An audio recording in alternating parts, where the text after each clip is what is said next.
कहा जाता है कि बहुत पुराने जमाने में एक गांव में सलाम नाम का एक मालदार ताजिर रहता था। वो गांव का सबसे अमीर और मशहूर आदमी समझा जाता था।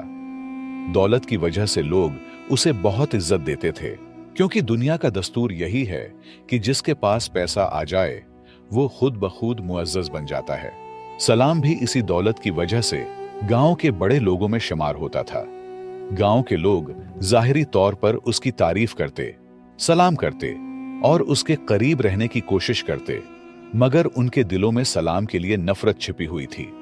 ये नफरत किसी मामूली बात की नहीं थी, बल्कि उसके पीछे एक राज था, एक ऐसी पोशीदा वजह जो जबान पर नहीं लाई जाती थी। सलाम गांव के मरकज में एक बड़ी और खूबसूरत दुकान का मालिक था। वही दुकान गांव भर की जरूरियात पूरी करती थी। रोजमर्रा का सामान, अनाज, कपड़ा, नमक, चीनी, सब कुछ इसी की दुकान से मिलता था। सलाम दूर दराज शहर से माल खरीद कर लाता और गांव के लोगों को बेचता। चूंकि वो गांव का वाहिद ताजिर था, इसलिए उसकी शोहरत दूर दूर तक फैल चुकी थी। मगर इस शोहरत के पीछे छुपी थी एक ऐसी कहानी जिसने लोगों के दिलों में उसके लिए नफरत के बीज बो दिए थे। वो नफरत क्यों थी, ये बात आगे चलकर आप खुद समझ जाएंगे। सलाम के घर में उसकी बीवी और 2 बेटे रहते थे। बड़ा बेटा शादीशुदा था, जबकि छोटा बेटा तालीम हासिल कर रहा था। घर वसिया वो अरीज था, आसाइशों से भरा हुआ, और जाहिरी तौर पर वो एक खुशहाल खानदान नजर आता था। गांव वाले उन्हें खाते पीते लोग कहते थे, क्योंकि सलाम के पास माल व दौलत की कमी न थी। मगर हैरत की बात यह थी कि गांव के सबसे मालदार घराने में सुकून नाम की चीज नहीं थी। दौलत, कारोबार, इज्जत, सब कुछ होने के बावजूद इस घर पर जैसे मुसीबतों का साया ताना हुआ था। कभी बीवी और बेटे के दरमियान झगड़ा हो जाता, कभी घर में किसी को बीमारी घेर लेती, तो कभी छोटी छोटी बातों पर बड़े इख्तिलाफ पैदा हो जाते। सलाम और उसका बड़ा बेटा दिन भर दुकान पर काम करते, मगर शाम को घर आते ही माहौल तल्ख हो जाता। किसी दिन चीखो पुकार, किसी दिन खामोश रंजू मिलाल। ऐसा लगता था जैसे इस दौलत ने उनके घर का सुकून छीन लिया हो। मुख्तसर ये कि सलाम के पास पैसा बहुत था, मगर इत्मीनान नहीं। और दुनिया जानती है, सुकून वो वाहिद नेमत है जिसे पाने के लिए इंसान सब कुछ कुर्बान करने को तैयार हो जाता है। वक्त इसी तरह गुजरता जा रहा था। एक दिन सलाम हस्बे मामूल शहर से सामान खरीदने गया। शहर की एक पुरानी मस्जिद में एक अल्लाह वाले दरवेश बाबा जी का बहुत चर्चा था। लोग दूर दूर से उनके पास दुआएं लेने आते थे। कुछ अपनी परेशानियां बयान करते, तो कुछ सिर्फ उनके चेहरे की बरकत देखने। सलाम ने सोचा, क्यों ना मैं भी अपने घर का हाल इन बुजुर्ग को बताऊं। शायद मेरे घर की बेसुकूनी का कोई रूहानी सबब हो और ये अल्लाह वाले उसका हल बता दें। नमाज पढ़ने के बाद सलाम आहिस्ता कदमों से बाबा जी के पास गया। अदब से सलाम किया और अर्ज किया, बाबा जी, मैं गांव का रहने वाला हूं, मेरा नाम सलाम है। अल्लाह ने बहुत दौलत दी है, मगर घर में सुकून बिल्कुल नहीं। हर वक्त झगड़े, बीमारियां और दिलों में नफरत। समझ नहीं आता ये सब क्यों हो रहा है। बाबा जी कुछ देर खामोश रहे, आंखें बंद की, फिर नरमी से बोले, बेटा, तुम्हारे घर वाले सब नमाज पढ़ते हैं? सलाम ने अदब से जवाब दिया, जी हां बाबा जी, सब नमाज पढ़ते हैं। बाबा जी ने फिर पूछा, और तुम्हारा पेशा किया है? सलाम ने फौरन कहा, बाबा जी, मैं ताजिर हूं, मेरे गांव में करियाने की दुकान है। शहर से माल खरीद कर ले जाता हूं और वहीं बेचता हूं। बाबा जी ने नरमी से मुस्कुराकर कहा, बेटा, एक बात कहूं तो बुरा ना मानना। हर इंसान से गलतियां होती हैं, लेकिन समझदार वही होता है जो वक्त पर अपनी गलती को पहचान ले। सलाम ने फौरन अदब से कहा, नहीं बाबा जी, आप बेशक कहिए, मैं सुनने के लिए हाजिर हूं। बाबा जी ने गहरी सांस ली और बोले, बेटा, मेरी सोच के मुताबिक तुम्हारी कमाई हराम है, और जो शख्स हराम खाता है उसके घर से सुकून, बरकत और खुशियां सब चली जाती हैं। यह सुनकर सलाम के चेहरे का रंग उड़ गया। वो हैरान और परेशान बोला, बाबा जी, मैं तो करियाने की दुकान चलाता हूं। आटा, दाल, चीनी, घी, कपड़ा, दूध, सब कुछ हलाल चीजें बेचता हूं, क्या यह भी हराम है? बाबा जी ने हल्की सी मुस्कुराहट के साथ कहा, नहीं बेटा, तुम्हारा पेशा हलाल है, लेकिन कभी सोचा है तुम्हारे पास सब कुछ है मगर दिल को सुकून क्यों नहीं? दौलत है, इज्जत है, मगर घर में लड़ाइयां, बीमारियां और बेचैनी क्यों है? ये सब यूं ही नहीं होता। कहीं ना कहीं कोई गलती जरूर है जो तुम देख नहीं पा रहे, या वो तुम्हें गुनाह लगता ही नहीं। सलाम के लबों पर खामोशी छा गई। कुछ लम्हे सोचने के बाद उसने आहिस्ता से कहा, बाबा जी, फिर मैं क्या करूं? मुझे कोई रास्ता दिखाएं। बाबा जी ने सर झुकाया, कुछ देर आंखें बंद रखें, फिर बोले, बेटा, तुम शहर कितने दिनों बाद आते हो? सलाम ने जवाब दिया, तकरीबन महीने में एक बार। बाबा जी बोले, ठीक है, अब आज से 1 महीने तक जो भी कमाई हो उसे जमा करते रहो। 1 रुपया भी घर में खर्च न करना। घर का खर्च अपनी पुरानी जमा पूंजी से चलाना। जब महीना पूरा हो जाए तो सारी कमाई मेरे पास ले आना, फिर मैं बताऊंगा आगे क्या करना है। सलाम ने अदब से सिर झुकाकर कहा, जी बाबा जी, जैसे आपका हुक्म। और वो दिल में एक नई उम्मीद और उलझन लिए खामोशी से वहां से रुखसत हो गया, ये सोचते हुए कि आखिर बाबा जी इस कमाई के साथ क्या करने वाले हैं। सलाम घोड़े पर सवार घर की तरफ रवाना हुआ तो रास्ते भर उसके जिहन में बाबा जी की बातें गूंजती रहीं। वो खुद से बड़बड़ाया, सारा शहर इस शख्स को अल्लाह वाला कहता है, लेकिन अगर वो वाकई पाक दिल और नेक है तो मुझसे पैसे क्यों मांग रहा है? उसके दिल में शक के बीज बोए जा चुके थे। वो सोचता रहा, आखिर किस इल्म या निगाह से वो जान लेगा कि मेरी कमाई हलाल है या हराम? ये सब मुझे एक ढोंग सा लगता है। पूरा रास्ता वो उन्हीं ख्यालात में उलझा रहा। कभी दिल कहता, शायद वो सच बोल रहा है, तो कभी दिमाग कहता, नहीं, ये फरेब है। आखिरकार जब वो घर पहुंचा तो तका हुआ घोड़े से उतरा, वजू किया और खाने के वक्त अपनी बीवी और बेटे के सामने सारा वाकया बयान कर दिया। बीवी और बेटे ने मशहूर दरवेश का नाम सुनते ही फौरन कहा, पैसे दिखा देने में क्या हरज है, हो सकता है वो कोई अच्छा हल बता दें। सलाम ने गहरी सांस ली और बोला, मेरा दिल नहीं मानता, मुझे ये सब किसी फरेब या आजमाइश जैसा लगता है, मगर खैर देखते हैं। अगर नीयत सच्ची है तो अंजाम भी अच्छा होगा, लेकिन अगर पैसों में कोई धोखा हुआ या उसने फ्रॉड करने की कोशिश की तो मैं सीधा काजी के पास चला जाऊंगा। वक्त गुजरता गया और सलाम ने बाबा जी से किया हुआ वादा निभाना शुरू कर दिया। वो रोज सुबह दुकान पर जाता, गाहकों से लेन देन करता और हर अशरफी बड़ी एहतियात से अलग रखता। दिल में बार बार यही ख्याल आता कि 1 महीने बाद यही रकम बाबा जी को देनी है। वो अपनी कमाई में से 1 पैसा भी घर के खर्च में इस्तेमाल न करता। पूरा महीना गुजर गया। जब सलाम ने अशरफियां गिने तो वो तकरीबन 400 अशरफियां बन चुकी थीं। एक बड़ी रकम जिसे देखकर खुद सलाम हैरान हो गया। अगले ही दिन उसने वो रकम एक थैली में रखी, घोड़ा तैयार किया और शहर की तरफ रवाना हो गया। रास्ते में फिर वही पुरानी सोचें उभर आएं। वो खुद से बात करने लगा, आखिर ये बंदा पैसों पर कौन सा दम या दरूद पढ़कर जानेगा कि ये कमाई हलाल है या हराम? आखिर क्या इल्म है उसके पास? कुछ घंटों बाद जब सलाम शहर की दहलीज पर पहुंचा तो सूरज ढलने लगा था। वो सीधा उस मस्जिद की तरफ गया जहां बाबा जी रहते थे।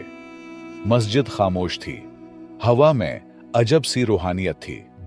सलाम ने अंदर कदम रखा तो देखा बाबा जी एक छोटे से हुजरे में बैठे जिक्र इलाही में मशगूल थे। सलाम ने आहिस्तगी से सलाम किया। बाबा जी ने चेहरा उठाया, मुस्कुराकर कहा, आओ बेटा, मैं तुम्हारा इंतजार कर रहा था। तुम्हारे चेहरे से तकन भी दुख रही है और शक भी। फिर नरमी से बोले, बेटा, याद रखो, मैं मस्जिद में चोरी के लिए नहीं बैठा, मैं सिर्फ तुम्हारी इस्लाह चाहता हूं।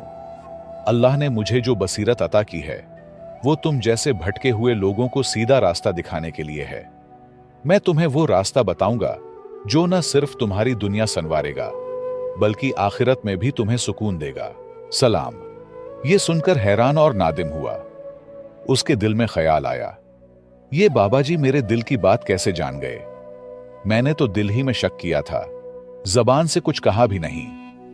वो कुछ लम्हे खामोश खड़ा रहा, फिर एहतिराम से आगे बढ़ा और अशर्फियों का थैला बाबाजी के सामने रखते हुए बोला, बाबाजी, ये मेरे दुकान की पूरे महीने की कमाई है, पूरे 400 इशरफियां। बाबाजी ने मुस्कुराकर कहा, ठीक है बेटा, ये थैला मुझे दो। सलाम ने अदब से पैसे उनके हवाले कर दिए। बाबाजी ने थैला अपने पास रखते हुए कहा, अब तुम जाओ, अगर कोई सामान खरीदना है तो खरीद लो और नमाज के बाद वापस आ जाना, फिर बात करेंगे।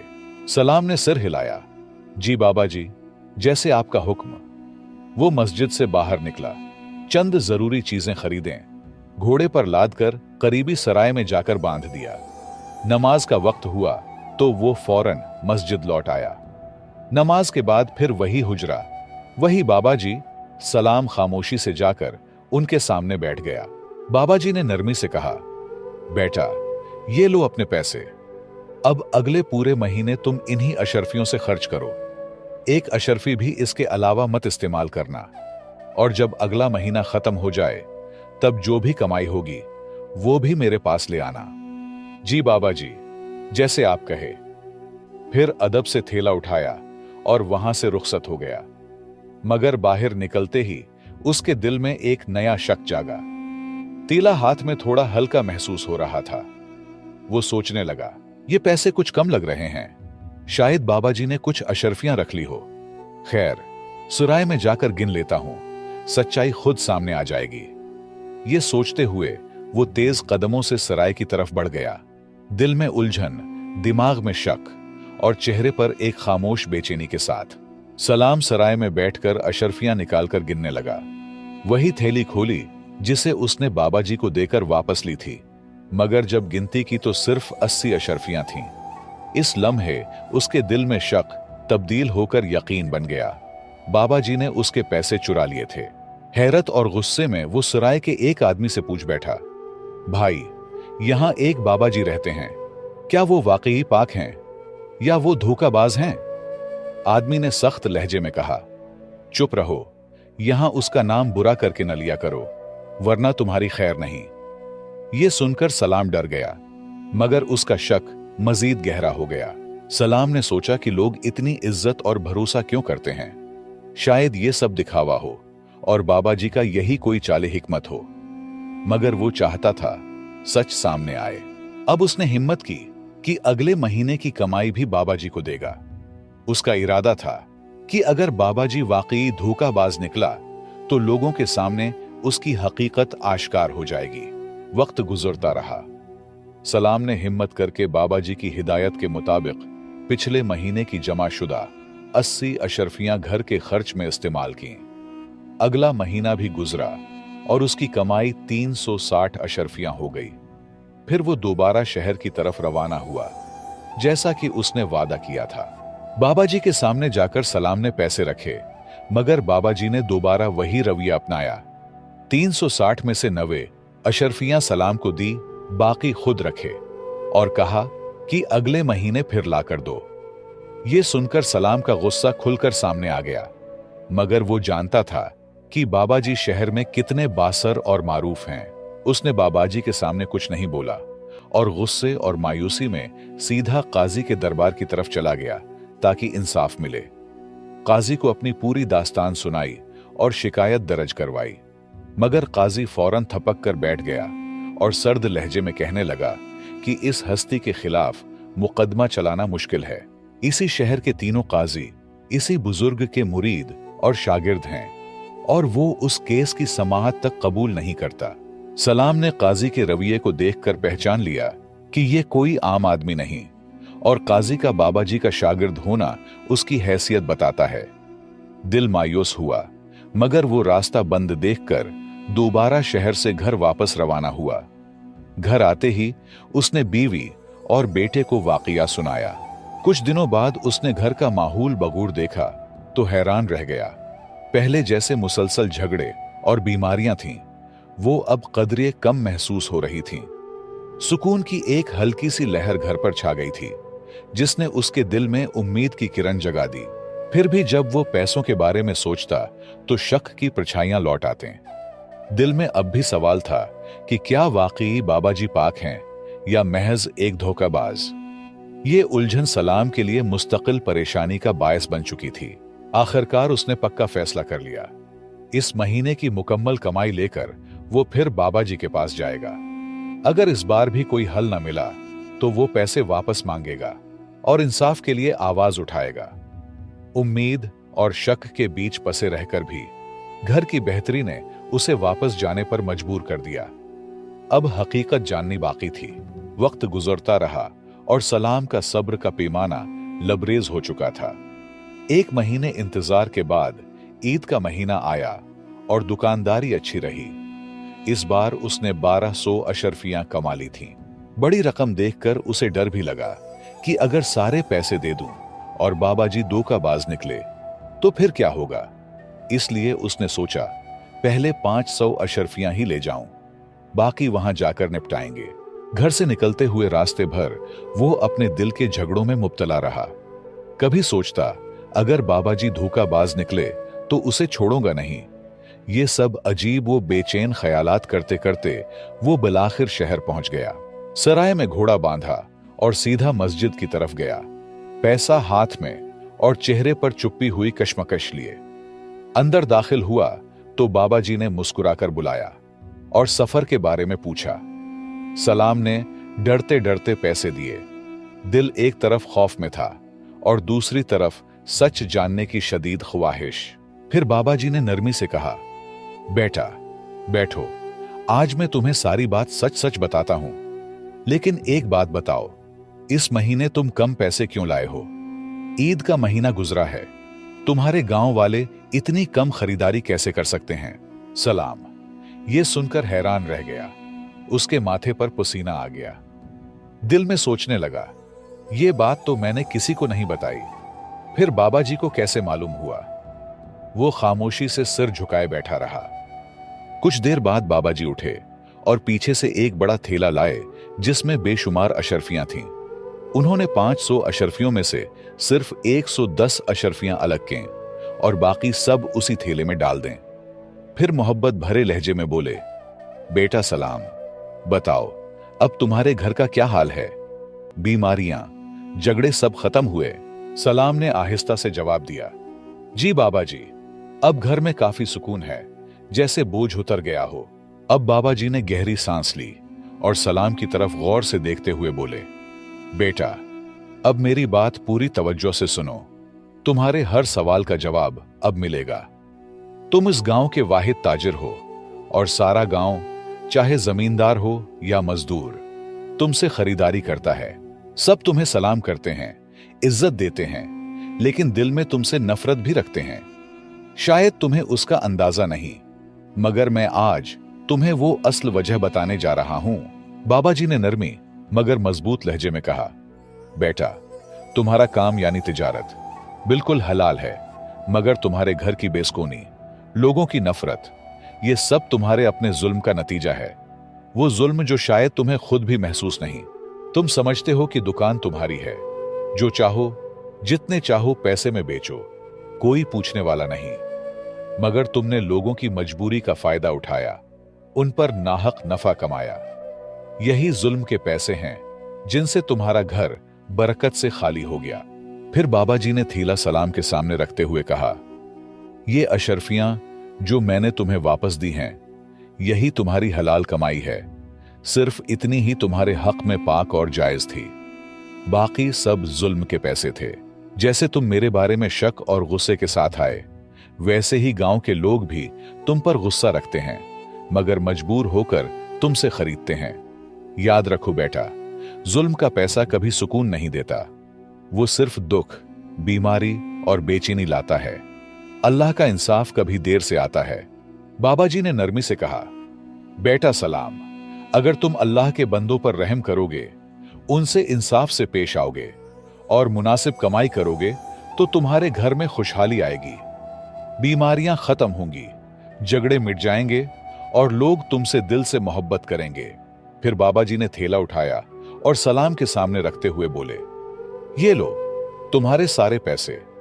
आइंदा कोशिश करना कि किसी पर जुल्म ना हो, क्योंकि अल्लाह जालिम को हरगिज पसंद नहीं करता। सलाम ने सिर झुकाकर अर्ज किया, बाबा जी, अब मैं इन अशरफियों का क्या करूं? बाबा जी मुस्कुराकर बोले, बेटा, तुम्हें खूब मालूम है कि तुम्हारे गांव में कौन कितना सामान खरीदता है। अब जब भी कोई गाहक तुमसे सामान लेने आए तो अपने अंदाजे के मुताबिक उसे चंद अशरफियां वापस देना और कहना, ये रखो भाई, ये तुम्हारे लिए सदका है। बस इतना कहना, ज्यादा कुछ नहीं। इस तरह न तुम्हारा नाम खराब होगा, न लोगों के दिलों में नफरत बाकी रहेगी और उनका हक भी अदा हो जाएगा। फिर बाबा जी ने चेहरे पर इत्मीनान के साथ कहा, बेटा, तुम ये सोच रहे होगे कि मुझे ये सब कैसे मालूम हुआ। तो सुनो, आज तक मैंने कभी हराम का एक नवाला नहीं खाया। इस शहर के जितने काजी, उल्मा और मशहूर लोग हैं, सब मेरे शागिर्द हैं। अल्लाह ने अपने फजल से मुझे ये बसीरत दी है कि मैं हलाल और हराम में फर्क पहचान सकूं। अब जाओ और सच्चे दिल के साथ काम शुरू करो।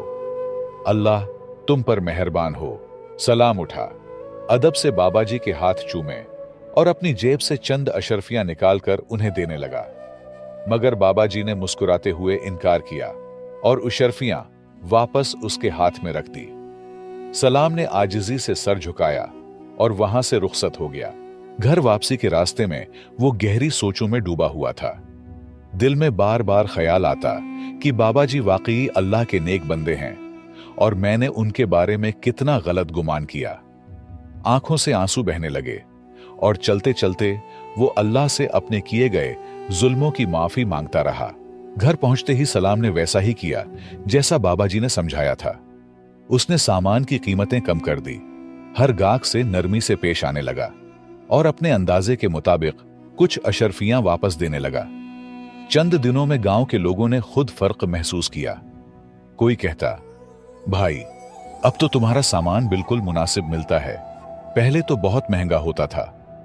ये सुनते सुनते सलाम को एहसास हुआ कि वाकई वो माल की हिर्स में अंधा हो गया था और अपने जुल्म का अंदाजा ही न कर सका। लेकिन अब हालात बदल गए थे। कमाई कम थी मगर हलाल, दिल मुतमईन था, घर में सुकून और खुशी लौट आई थी। सलाम ने शुक्र के आंसू बहाए और दिल ही दिल में कहा, वाकई बाबा जी की बात सच थी, हलाल कमाई में ही असल बरकत है। तो दोस्तों, बिल्कुल इसी तरह जैसे सलाम के साथ हुआ, अगर हम भी अपने हालात पर गौर करें तो हमें समझ आ जाएगा कि असल में मसला दूसरों का जुल्म नहीं, बल्कि वो नाइंसाफियां हैं जो हम खुद करते हैं। हम दूसरों के जुल्म को फौरन पहचान लेते हैं, लेकिन छोटे छोटे जुल्म हम रोज हलाल समझकर करते हैं। आज हर शख्स के पास पैसा है, घर है, आसाइशें हैं, मगर फिर भी दिल बेसुकून है। बीमारियां बढ़ती जा रही हैं, खुशी कहीं खो गई है। कभी सोचा है ऐसा क्यों है? हम नमाज पढ़ते हैं, दुआएं मांगते हैं, लेकिन हालात नहीं बदलते, क्योंकि हम अपने काम में ईमानदारी से ज्यादा चालाकी ढूंढते हैं। हम मजबूरों का फायदा उठाते हैं, धोखा देते हैं, झूठ बोलते हैं और ये समझते हैं कि ये सब हमारी मेहनत का सिला है। लेकिन याद रखो, जिसे तुमने लूटा उसका रब भी वही है जो तुम्हारा रब है। जब हम किसी पर जुल्म करते हैं तो दरअसल अपनी किस्मत में बेबरकती लिखते हैं। पैसा आ तो जाता है, मगर वो बरकत वाला नहीं होता। वो पैसा कभी बीमारी में, कभी मुसीबत में जाया हो जाता है। इसलिए कोशिश करो कि कारोबार पाक साफ हो, कमाई हलाल हो और नीयत सच्ची हो। चाहे कम पैसा आए, मगर अल्लाह की बरकत जरूर होगी, लोग इज्जत करेंगे और दिल को सुकून मिलेगा। तो दोस्तों, उम्मीद है आपने इस कहानी से कुछ ना कुछ जरूर सीखा होगा।